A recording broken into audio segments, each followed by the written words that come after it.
If you're having trouble sleeping at night, every financial advisor in the world is going to look at you and he's going to say, son, you need to reduce your position size. And I'm telling you, as a Bitcoiner, this is not the time to be reducing position size. And the only way you're going to ever turn that corner is to do what I did after that night at 3 o'clock in the morning. You just get up, go down there, start studying the books, understand what you hold, and become convicted so you can take a deep breath and relax. If you understand Bitcoin, you'll never be the same because you are looking out decades. I'm creating generational wealth today. My kids, someday my grandkids, even when I'm gone here, it'll be like that meme, the guy that's sitting there and his kids are on the floor and they look at him and ask him, what did you do during the crash of 2022? I bought Bitcoin like a psychopath. Exactly. That's who we'll be. Hey guys, welcome back to the channel. Today I'm here with one of my favorite Bitcoiner and artist and many other things that I'll probably miss. Cop, cab driver, Navy pilot, Top Gun certified. Incredible. George, how are you doing today? I'm doing great. I'm really pumped to be here. This is just a great time to be in Bitcoin, and I don't know how people are sleeping at night. I'm so excited. It's almost like we're just going to have a great ripping time today because in the Navy, we would say, let's set condition zebra, batten down the hatches, and brace for impact. We've got a lot to talk about. And for those that don't know you, do you mind to give us an intro and tell us a little bit about yourself? Sure. And I don't want to, some people follow me, and I'll try and keep this brief. You're right. I have done a lot of different things in life. I was, as you mentioned, I actually, full disclosure here, before we even start, people have to realize that this is not financial advice coming from me. And you'll see why, because I have no background in finance. I didn't even get through high school. I don't know what you would call it overseas, but I was expelled. And then I flew airplanes around the country when I was 17 years old, trying to build hours and time for a guy that was like a used car dealer. And I went back to college and then I dropped out of college. And I started drifting around. I ended up in the oil fields out west. That was an interesting job. And then I had dropped off an application for the police department when I was drifting around, and they called me, and I ended up in a small city as a city cop in a very rough town. But I got through that, and eventually I just left that area, started drifting south across the high plains of Colorado, and I ended up in the high country there. If you've ever seen the Rocky Mountains, I was up in that area there, and they were doing hard rock mining. I ended up working underground, really deep mining. And eventually I went back to college, lived in my mom and dad's basement, like a lot of kids. And then I ended up driving cabs at night in Denver, in Five Points area. And if there's anybody old enough like me to remember Five Points, you'll know that I'm lucky I survived that experience too. But I made good money, got through college, and the Navy needed pilots. I ended up getting in a pilot program and graduated number one in that particular class. And so I got to pick what I wanted. I did F-18s, and you already mentioned it, but that was the airplane in Top Gun that they were using. And then from there, I actually got to go through Top Gun. I became, like you said, a Top Gun instructor.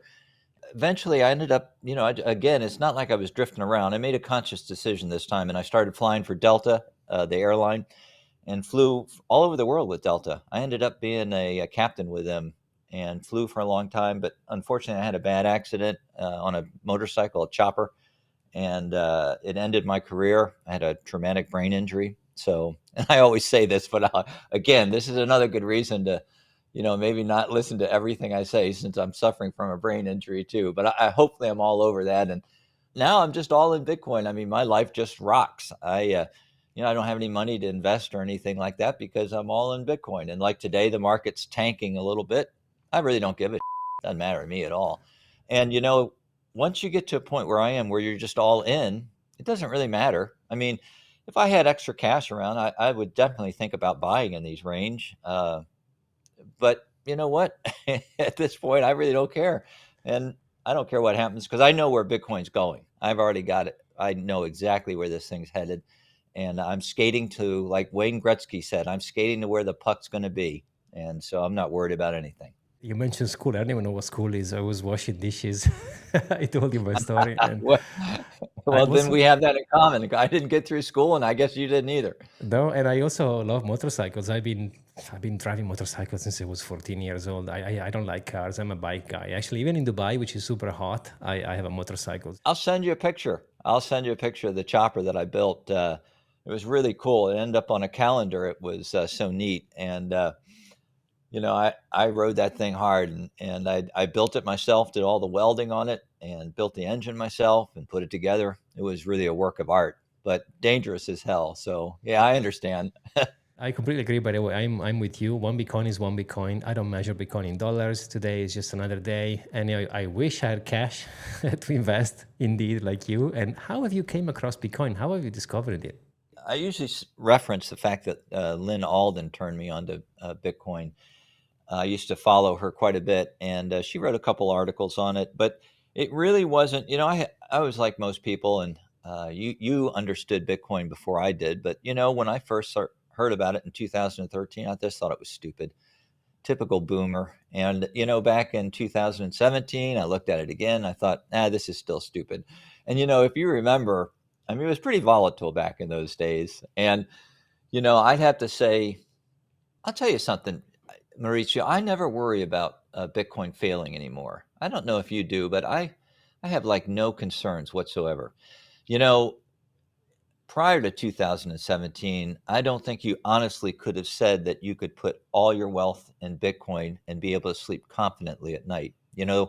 I had several concerns about Bitcoin. One is I was worried that the protocol would fail, and back in 2013.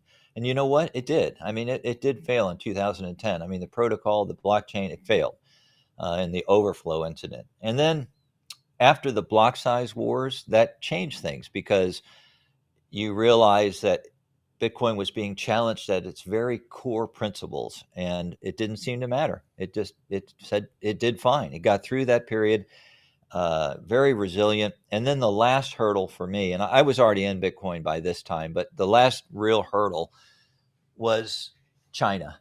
I mean, one of the things I was always wondering about was what would happen with a major country, and you can't get much more major than China.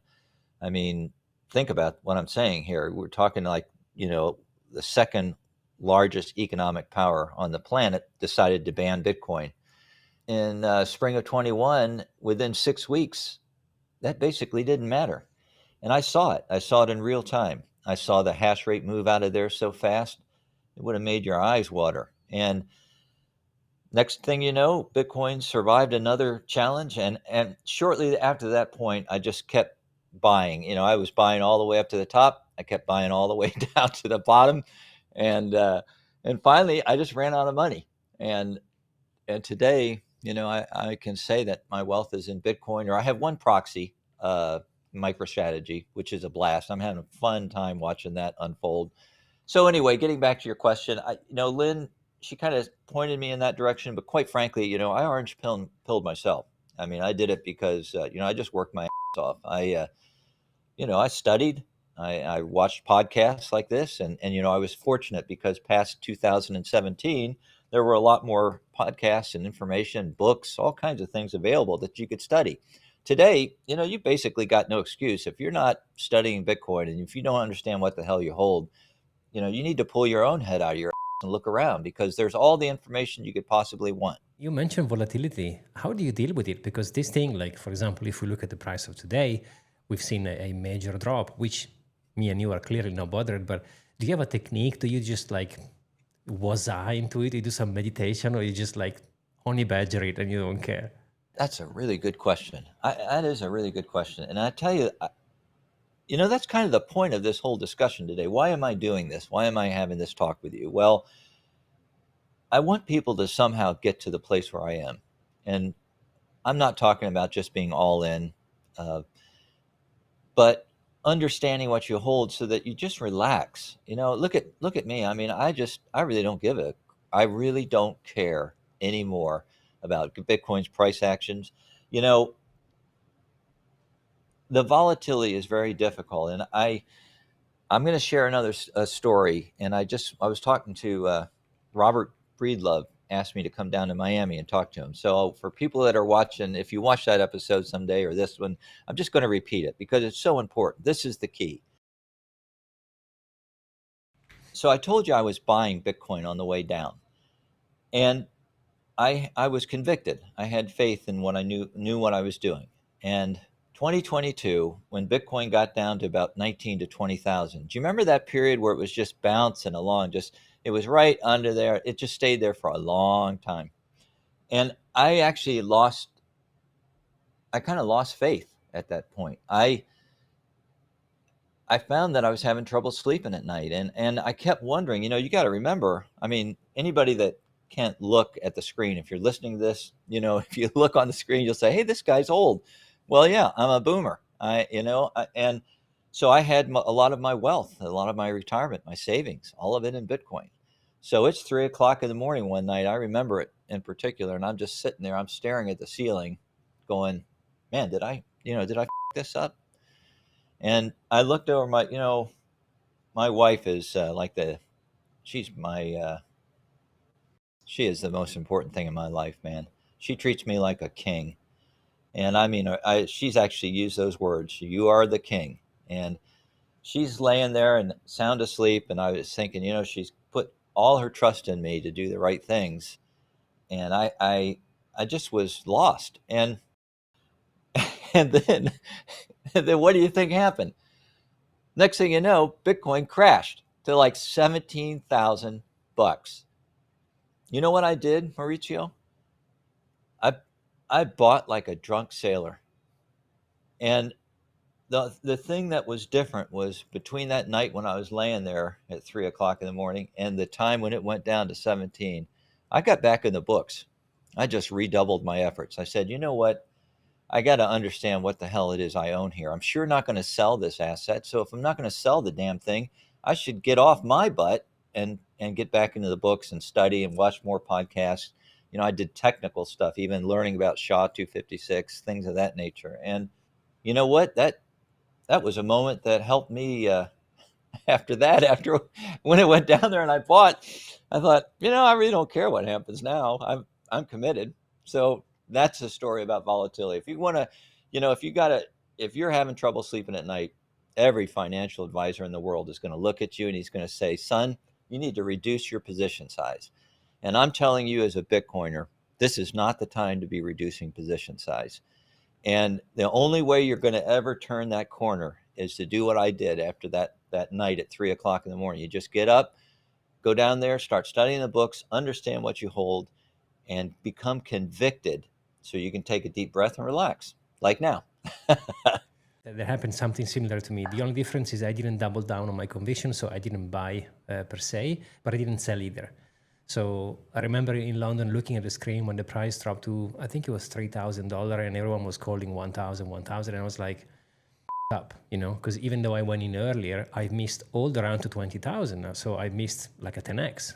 I wish I would have bought more, of course, because that's always the thing that we say. I wish I would have bought more, but at least I didn't sell. And for a brief amount of time, I did lose my conviction. Maybe because we've gone there already. We experience the oblivion, the sadness, the coldness. That's what it forges you. I don't measure my Bitcoin in monthly or daily. I measure in decades. I do the math every 10 years. So now is not the time to do the math yet. By moving the post, I think that's how I probably cope with it. I've never actually thought about this, but now that we are discussing it, I think that's how I probably deal with it. Just I move the post. We're like cast in iron. That's what I am. I'm a Bitcoin permabull, cast in iron with gonads the size of church bells. I mean, nothing's going to phase me. And I get it.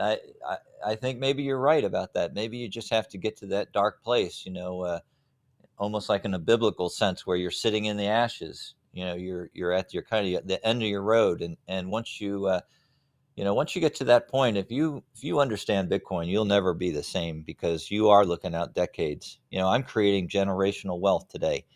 My kids, someday my grandkids, even when I'm gone here, it'll be like that meme, the guy that's sitting there and his kids are on the floor and they look at him and ask him, what did you do during the crash of 2022? I bought Bitcoin like a psychopath. Exactly. That's who we'll be. Yeah, I was like two of us. I love this. And where do you see Bitcoin? Like, do you see more a store of value as opposed to a currency, or a bit of both? What's your view here? That's a yeah, that's a deep subject because there's so much discussion about that right now. If you look at the history of money, money starts out as a collectible, and once it gets past that point, it usually goes in three phases, and usually in order. Not always, but store of value is the big one, medium of exchange, and then unit of account. I view personally Bitcoin as a store of value. I think of it as a nascent revolutionary technology. Bitcoin is the greatest monetary invention in the history of mankind. It is taking over the world, monetizing the planet. And, when you look at uh, if you look at the market cap of equities, 115 trillion, or you look at bonds, that's 300 trillion, and you look at real estate, 330. Look at the numbers I'm throwing out here. And what's Bitcoin? Little Bitcoin's down there at $2 trillion. That's nothing. You look at art and collectibles, they're probably in about the same range along with gold. So we've got, here we are, we're just starting out. So I don't expect Bitcoin to be a medium of exchange right now. I'm not saying you can't use it. I do. I've used it many times. I use it down in El Salvador and in other places through Lightning. But the idea that you're going to go around and buy small purchases with it or spend that Bitcoin, that doesn't work for me right now. I'm not saying it won't, but my Bitcoin, I hold it. I hold it in my fist, and it's not coming out right now. So I guess what I'm trying to say is, I think we're going to have to be patient. And I also think that going forward, this world that's coming is not going to look like the one maybe you and I thought it was going to be. These products that are coming out now, we're going to have so many banks in this space soon. They're going to be offering you all kinds of yield products. And you and I both, we've been in the space long enough to know that Bitcoin doesn't generate yield. So for any of you people out there are clueless about this, you just listen up to what I'm saying right now. Take it from a guy that's been around the block a few times. Bitcoin does not generate yield. So if you're getting yield someday in the future, you better figure out where it's coming from. So it's not you. And it's going to be on your responsibility, your shoulders, to understand where that yield comes from. The other thing is that's not to say that banks aren't going to be able to offer yield. They're going to want our collateral big time. They're going to be coming for us, Maurizio, you and me. They're going to be, and when I say to people, you're talking about generational wealth, that's what I'm talking about. You're going to be able to take a small part of your stack if you wish to. You're going to be able to lend it out. You're going to be able to live on it. I can tell you that as Bitcoiners, we need to make some caveats. We need to demand some things, Maurizio. And one of the things we need to demand is that there's full disclosure, full proof of reserves for any lending institution that's got your Bitcoin. And River does that now. Bitwise does that in the ETS along with ARC21. It can be done. So, Bitcoin, in my mind, will become a base layer to money. Money's not currency. And Bitcoin's going to be the greatest monetary base that we will ever find going forward someday. And you mentioned bank, and I wanted to ask you, how do you feel about banks? Do you still think we need them? Are they going to change in our society? We will see, like you mentioned, maybe different products. Maybe they will start offering Bitcoins to their customers. Do you think they will evolve into something else? If you look back on the history of Bitcoin at the very, very beginning, and you go back to 2010, which we talked about earlier, just go back there for a little bit, go on to Bitcoin Talk Forum and type in Hal Finney's name, and you'll get the first real discussion about Bitcoin banks. And this was something that was being discussed even then, the idea that you'd have tokens backed by Bitcoin, they'd be offered in banking products.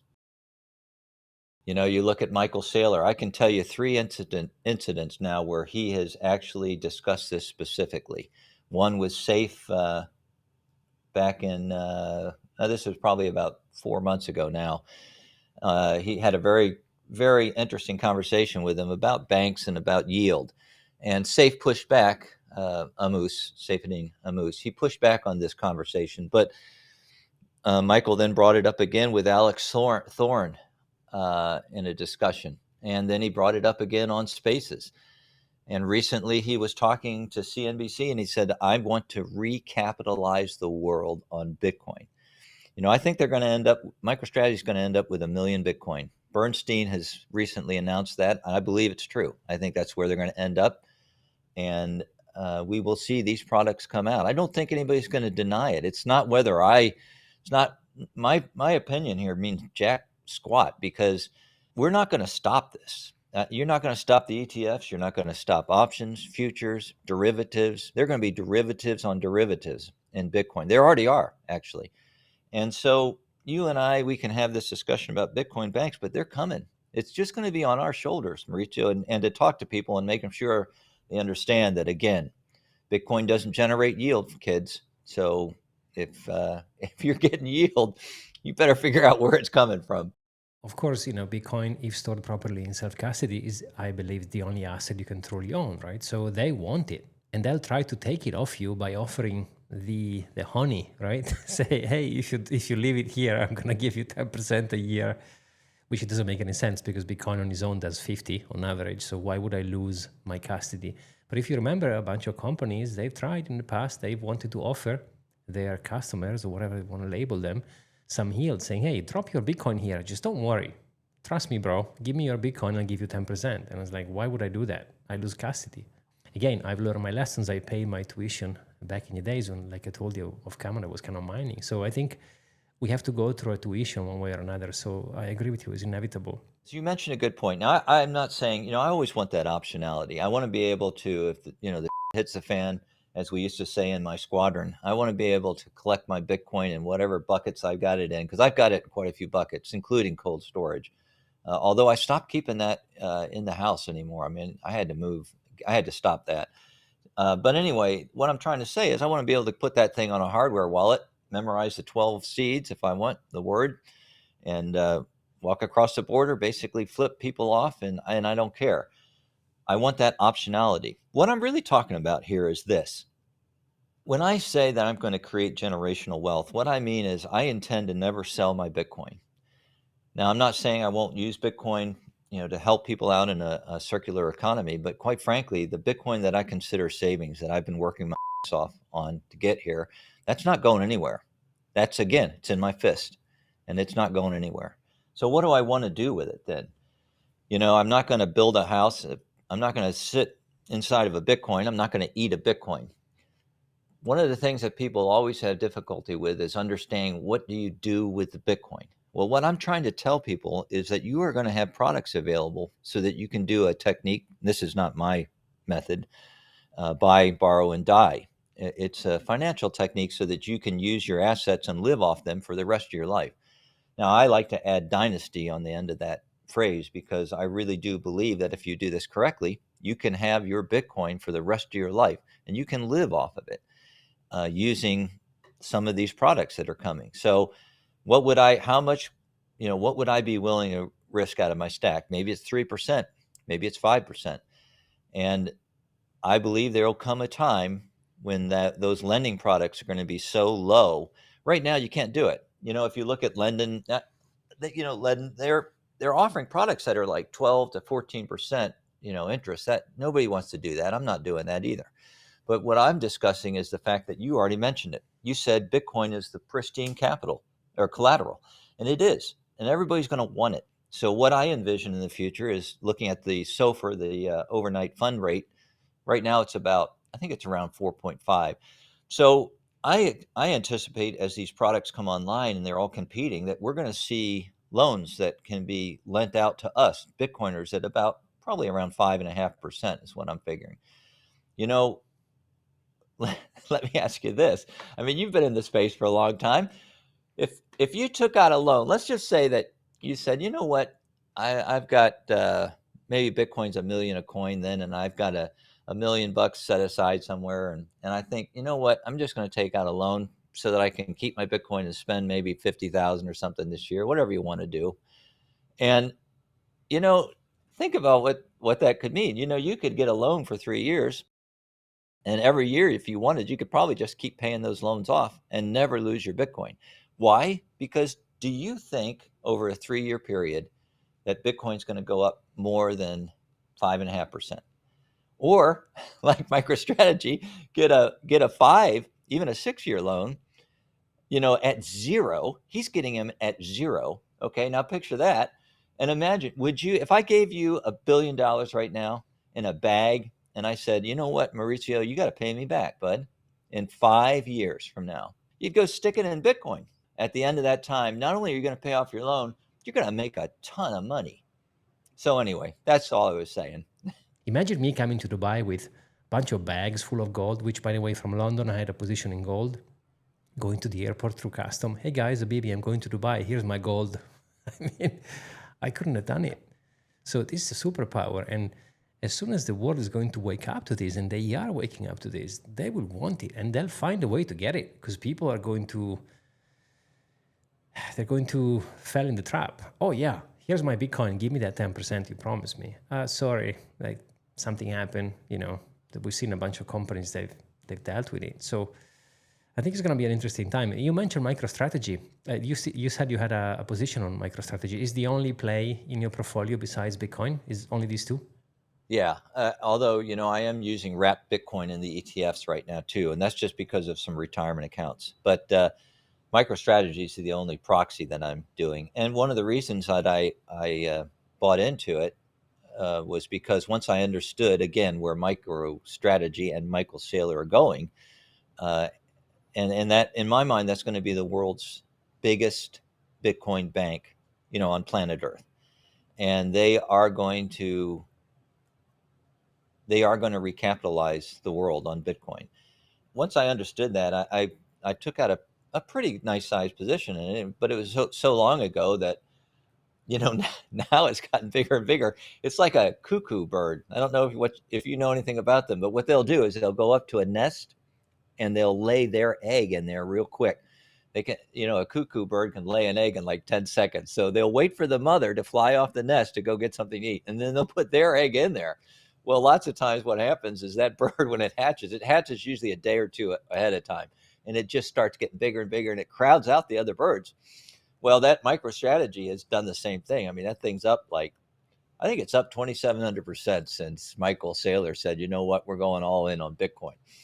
I do that because, he's got a superpower there. You already said it, a superpower. And that superpower is the ability to, if you understand this statement, what I'm going to say right now, you'll get it. MicroStrategy is a global growth company that's using its treasury operations through intelligent leverage to securitize Bitcoin. I mean, that's the key. And when I say securitize, what they're doing is they're taking the volatility of Bitcoin, and then they're building different tranches of capital that they can offer onto the market. And these debt instruments are just perfect for what they're doing. I mean, you like I said, they're laddered out to 2032 now, I think. And, they're doing them one every year, and most of them are ending up in the money. They start out as a debt instrument, but they convert eventually to an equity. At least they have in the past. They're getting, this last offering, they got 0% again. Now they're shopping these debt instruments out, so they're to what are called QIBs, qualified institutional buyers. So they're out there shopping around. They actually did come down a little bit on the premium. They only got 35% instead of 45% the last time. But just imagine what I'm saying there. You can't do that. I can't do that. I can't go out in the market. Jethro, my call sign in the Navy, I'm not going to go out there and get that kind of money. And he can. And every time that he's smash buying that damn Bitcoin at a premium, I'm getting more Bitcoin per share. I can prove that. I mean, statistically, it's easy to prove. It's not Bitcoin, but you know what? It's a wrapper. And I'm willing to accept that right now. Again, you have to understand risk. I mean, that is the risk, that I'm not holding the Bitcoin itself in cold storage. If you have cold storage Bitcoin, that's a bearer instrument. And there's basically, in my mind, it's like a gold bar. There's no counterparty risk there. You own that. So, I'm a big fan of MicroStrategy. I'm a big fan of Saylor's, his vision for the future. And I think it's very hopeful. Do you think this is going to break the 4-year cycle? I mean, ever since Bitcoin inception in 2009, we've been trapped into these 4-year cycles where there is a run, there is a correction, there is a sideways. ETFs, Michael Saylor, now apparently government, I mean, El Salvador, Bukele. Do you think this is going to break us free from the 4-year cycles? Man, this is a really deep subject here. So, kids, let's stand by and let's go down this rabbit hole for a minute. First off, I should disclose that I do follow models. I mean, there's a lot of models. I follow a Senior 21st Capitalist Quantile model. I'm a very big fan of following the Power Law model by Giovanni Santostasi, which a lot of my fellow Bitcoiners and people I respect, I don't think they really understand. I don't think they've got a good handle on that model yet, and I think time will prove that it's been a very valid model to a point. I follow some different models. I don't want to get into them. One of the things I do follow too is on-chain metrics a lot. I just was on-chain this morning looking at things, and also I got a update from my only newsletter other than Lynn that I follow, Lynn Alden, and that is James Checkmatey on Twitter. Puts out a newsletter. You have to subscribe to it, but for me, it's worth it. And even though I don't trade, I just love to see what's going on in the market. Today, just for reference, the market dropped into the 80s. The short-term cost basis is 92,000, almost 93. So we're in that place where these lettuce hand losers can easily dump Bitcoin. And there's a possibility it could get down to the 200-day, I think that's around 82. And if it does, I want you guys to know right now, anybody watching this, I'll tell you that there's nothing really holding it from going down to the 70s if it breaks down below that. And the reason is because we went up so damn fast, not a lot of coins change hands there. So why am I telling you all this boring stuff? Because this is the kind of stuff that I watch all the time so that I have a good handle on what I'm about to say, which is I follow these models, and I don't think there's a one of them that has a clue, not a clue, where Bitcoin's going over the next year. And that means me too. That means I don't have any damn idea. If you just zoom out for a minute and look where this thing's going, and remember what we talked about with capitalization of markets and Bitcoin's taking over the world. All these models that I'm discussing right now are using past performance. That's what they do. They just use past performance to try and generate some idea of what's going to happen in the future. How confident, and if you're watching or listening to this, I'm going to ask you this question. If you're sitting there and you're listening to this, how confident are you that you have a handle on what's going to happen over the next 12 months? Because this last 12 months has been the most revolutionary period in my mind in Bitcoin's history. And I don't think that we're at the end of that. I think, in fact, it's just starting. So what would it take to break one of these models? I think someday Bitcoin is going to be $100 trillion market cap. Do you realize what I'm saying there? So you mentioned gold. You like gold. I've held gold before. I like gold. Gold bugs, they're just Bitcoiners. They just don't know it yet. But they're basically, if they're really hardcore gold bugs, they're Bitcoiners because they believe in sound money. Well, that market cap that we were just discussing, it's gone up a little bit. It's around probably 19 trillion now, I guess, maybe a little more. Well, guess what? Bitcoin, in my mind, there is no doubt, none, that Bitcoin's going to overtake gold. Zero. What is money? Money's portable. It's fungible. It's divisible, durable. It's verifiable. It's seizure resistant, and it's scarce. Those are the components of money. And you know what? Bitcoin runs circles around gold, and every one of those characteristics, it just kicks it from one end of the room to the other. So if it takes over that market cap, that's $1 million a coin right now. It's just under it, maybe 986,000. Let's just say $1 million a coin. And then where's it going to go? When you get a market cap of $18 trillion, you're going to have the big players in the market. Right now, they're not. Now, it's true that institutions have arrived in one way. Like you and I, we set up the tripwires on the perimeter. They're inside the perimeter now. The flares are in the air. Institutions are inside with us, but they're not here in size. If you look at the 13F filings that were just done this last week, what's it show you? It shows you that institutions are coming in hordes, but they're just taking their little toe. They're so scared, they're just putting a little toe in the pool to see if they can get in or not. It's like less than 1% of their assets. And what's going to happen when they come in? What's going to happen when nation states truly start stacking Bitcoin? Russia, their finance minister on Christmas of last year said, for the first time I've ever heard this, we are settling global trade, international trade in Bitcoin. Putin at the economic forum inside of Russia, to all those listeners, said to them, who can stop Bitcoin? Nobody. So I follow these models, but I'm telling you right now, my base case 6 months ago was 225 to 285,000, and I have no clue where it's going now. So I don't know if that helps. I don't know if that helps or not. Maybe it makes people more confused. No, but it makes sense. It was such a fantastic recap. I completely agree. Like, we are now hovering like 10% of what gold is, right? And it's like holding a map. What you and me have done back in the days when you travel into a new city as opposed to having a GPS in your pockets. I mean, which one is superior? ETFs, by the way, I've spoken to Matt Hogan, CIO for Bitwise, really cool guy. He came twice on my podcast and he said, hey, like ETFs are still a large portion of retail. So even though we have a product, people are buying still these things. It's like you said, it's a map. And I do have a map for where things are going in my mind. And now I've been very lost in times. In my country, a very famous explorer was Daniel Boone. He was a wilderness explorer. And so he was out in the woods out there all the time with no maps, no nothing. And a newspaper reporter once asked him, he said, Daniel Boone, have you ever been lost before? And he looked and he said, no, but I have been bewildered for many a day. So you can easily get lost. You can be your worst enemy here.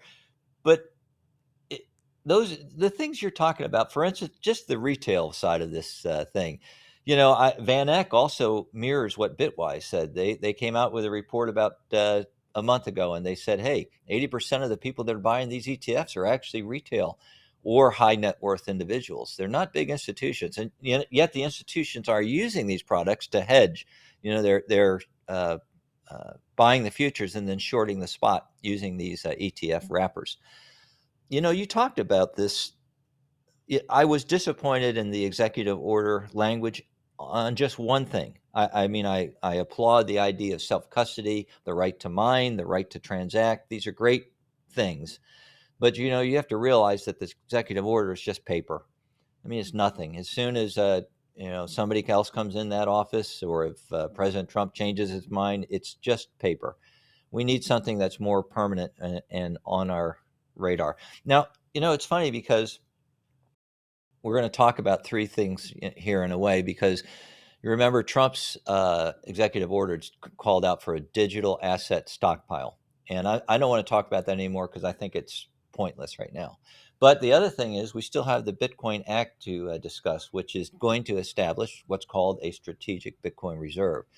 Now, I will tell you something. Senator Lummis just had an interview come out about, I think it was about 4 days ago, and I listened pretty intently to it. And she discusses her new role.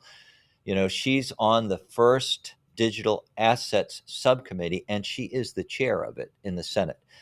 And she said herself that she was surprised at both the interest from Congress in the Bitcoin Act, but also, unfortunately, the fact that people are clueless about it. They just don't, they have a thirst for knowledge, but they don't understand Bitcoin or even the act. And so she said, I've got a lot of work to do, and it's going to take time. And then she said, what are they looking at first in that subcommittee? What are they going to try and get out the door? It's going to be stablecoin legislation.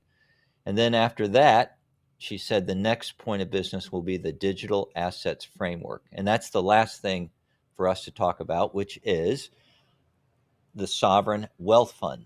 Now that's different, and that's a different concept. And if you were watching President Trump, he had Howard Lutnick on one side, he had Scott Bessent on the other, Secretary of the Treasury and the Secretary of Commerce, both of them. And who's in charge now of that sovereign wealth fund? It's going to be Secretary of the Commerce. It's going to be Howard Lutnick. And I don't know if you know anything about Howard Lutnick, but he is a Bitcoin bull on steroids. He's probably almost as a big a bull as I am. His gonads are probably the size of bowling balls, not church bells. But the thing is that he talks specifically in there. First off, just look at the guy. He's got hundreds of millions. He just disclosed this. He's got hundreds of millions of dollars of Bitcoin personally. And he said it's going to be billions someday. So he sees where this is going. And he had to give up his CEO position at Cantor Fitzgerald, who also, by the way, they are the treasurer for Tether for the stablecoins. And who did he give that control over to? His two sons now control that. So I would imagine that they're aligned with his objectives. And what are his objectives? If you looked at the crypto czar that came out with that David Sachs, his conversation on the White House lawn, he said President Trump has directed him to look at establishing a Bitcoin reserve. And he said it is going to be one of the first things we're doing. So you've got to have a map. I have a map of where I think Bitcoin is going. And that is a long-term map as probably the greatest monetary invention, again, in the history of mankind, a 0 to 1 moment, a once in a human species moment. And if you know that, then you get as much Bitcoin as you can. You stack like a smart psychopath. I often say this, it's like the three-legged stool. It's one of the most stable platforms that we've had as a human for furniture. And it's been in effect since 35 BC. It's a three-legged stool, and look down, you're sitting on it, and you've got three things to do. You just got to stack like a smart psychopath. Use the techniques that I was talking about earlier. Follow somebody who knows what the hell they're talking about on-chain analysis. And then you've got to hodl, and you've already discussed that. You've got to make that decision. You've got to be able to hodl. And then last but not least, and you talked about this offline, and I don't know if you want to share it, but the bottom line is you can lose your Bitcoin pretty damn easy if you don't know what you're doing. So you only have three things to do. And get your roadmap out there, know where it's going, and then look around you and look at what's happening. This period that we're in right now, it's not going to last. Sorry for the rant. But I wanted to ask you though, because you've been in this space for a long time. You've done your share of learning, which is incredible. What would you like to say to someone who's starting in 2025, maybe now seeing the Bitcoin has gone from 107 to 80s? Is there anything in specific that you would like to tell them? That's another good thing to bring up, because that's been the common theme, I think, that I've been hearing in this cycle. If it's not meme coins, it's this. It's that I'm late. I missed it. I actually had somebody say this the other day. We were having a party out on the back porch, and they said, they asked me how much is Bitcoin. I said, well, it's 100 grand now. And, I've been telling people when it was down there at 20,000, 17,000, I told people, I said, I'm buying as much Bitcoin as I can possibly comfortably afford. And now it's 100,000. She said, well, I'm too late. That's too expensive. I've got a background in flying, and I've had to eject from an aircraft. I'm very fortunate that I survived it, but I had to eject out of an aircraft. And I was pretty damn happy that day that I had a parachute. I remember looking up. I pulled the handle right before impact with the ground, not pretty close. And I remember thinking, I thought I was going to die. And I suddenly felt myself being pulled, the shoulder harness. I thought, oh my God, it worked. And I looked up and the chute was there. So let's just pretend you and I, both of us, are in a plane, and it's we're going to go parachuting that day, but you didn't have a parachute. You didn't want to spend the money. So you're just along for the ride. But guess what? I bought a parachute. But unfortunately for you, I bought mine when it was 17,000 a coin. And my parachute, I got a tenth of a Bitcoin, $1,700 I spent for a tenth of a Bitcoin.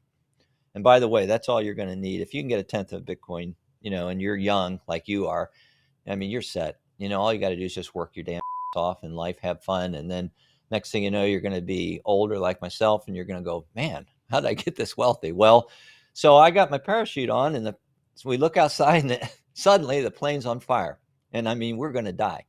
But I'm not, because I got a parachute, and I spent a tenth of a Bitcoin. So I go to the door and I look around at you. You don't have anything on, and I'm sure as hell not going to give you my parachute because I worked for it.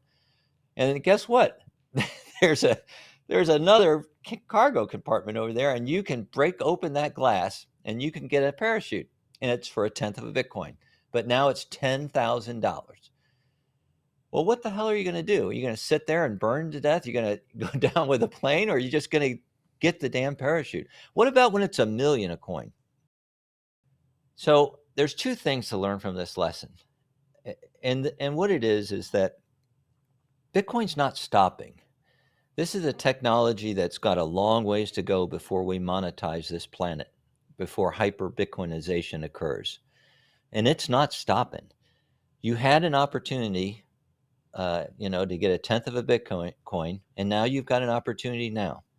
Most people can, if they continue to work hard, they can come up with, somewhere around this amount of money to get a tenth of a Bitcoin and continue to stack as it goes up. Eventually, you'll get to that point.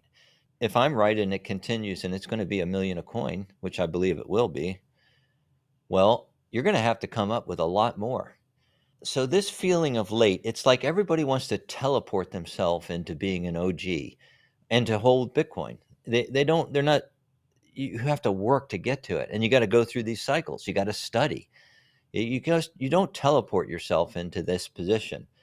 And people are doing all these stupid things. They're into meme coins. And why are they doing that? It's because they're trying to teleport themselves to that position where they can get Bitcoin. I mean, I did that. I traded in my goal was I wanted to get more money. I thought, and then I'll buy Bitcoin. Didn't work out for me.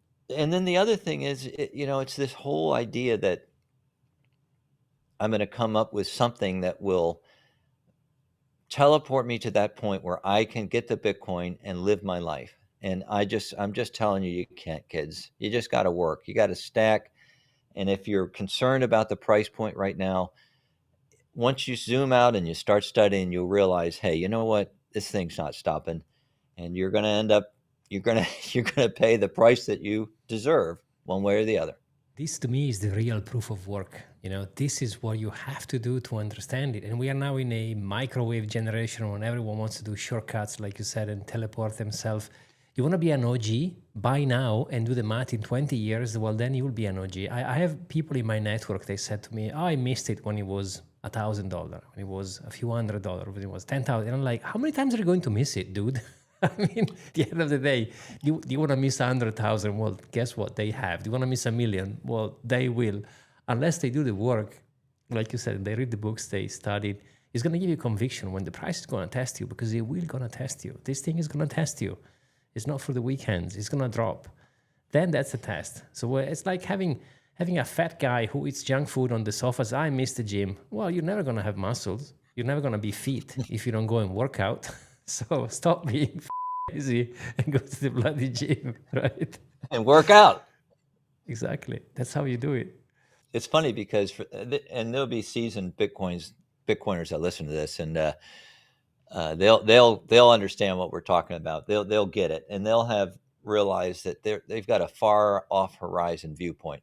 The funny thing about Bitcoin is if you look at the on-chain metrics over time, Bitcoin spends about 40% of its time chopping around within 1% of its price point. And it's up about it's over 1% about 30% of the time. And down below, it's about 30% of the time. So you're being able to time that. The odds are not in your favor. But there are some times, again, if you're stacking right now, you're trying to get that Bitcoin, there are some things that you can do to help you understand what are good buying points and what are not. And I just cannot tell you how important it is to understand on-chain metrics. If you're still accumulating, if you're doing DCA, you should be watching some things. One of the things I look at is the Meyer multiple. You look at MV, RV, Z-score, which takes out the lost coins, Satoshi coins. and that gives me an idea of where we are in realized profit and loss. And then I look at SOPR, which gives me an idea. And same thing, you can do it for short-term holders, and you can do it for long-term holders, and you can adjust it with a Z-score. I think, actually, I'm not sure about that, but the bottom line is you can see what's being spent. You can see what the actual losses are or profits. And after a while, you'll say, oh, this is another, you'll get into other charts. And the next thing you know, you'll say, hey, you know what? I can look right now on this chart and I can say, hey, you know what? This is probably maybe rarefied territory where I shouldn't be buying. Or I can look at Nupal and I can look at these other charts and I can say, hey, guess what? This is a really good time to be stacking a little extra corn. And so if you're still accumulating, I just really encourage you to try and study these things so that you'll be more comfortable when you make that smash buy button. Yeah, this is such a great advice, because if you stack over time, there are moments in which it's more favorable. So having some metrics under your belt will be definitely something I will also recommend to do. Super well said. But George, man, you're such a great human. Thank you so much for being here today with us. I love your story. I love your energy. I'm really pleased we've done this. Thank you from the bottom of my heart. Well, you know what? You're more than welcome. To anybody out there, again, if you're struggling through some of these times, and like even today when it's down and stuff, just zoom out. Just realize that, man, we're going to have a great life in front of us here. Every time that Bitcoin makes inroads into any asset class or institutions or even these ETFs, we are building a better world. More and more people exposed to it, more and more people holding it, and everything is positive if you're on a Bitcoin standard. So these are going to be great times in front of us. Volatile, yeah, but they're going to be it's going to be a blast. I'm really excited about the future. Thanks, Maurizio. If you need some I don't know, Bitcoin permeable energy, you can always follow me. Just you can type my name just into the internet, George Bodine. I come up, I think, in the first thing, either Google or wherever, or you can go to X. That's the only place I'm on social is X. Just type in my call sign, the Navy, capital JETHROE 111, and you'll find me. I will of course link in the description everything. So your website with your art, which is amazing, and of course your X, so that they'll find you also there. So make sure to check it out. And thank you, George. It's been an absolute pleasure. I am going to see you in Prague. We're going to have a bourbon and ice cream. That's the plan, right? We are going to have a blast. I'll see you in Prague for sure, bud. Thank you so much for watching, guys. We'll see you on the next one.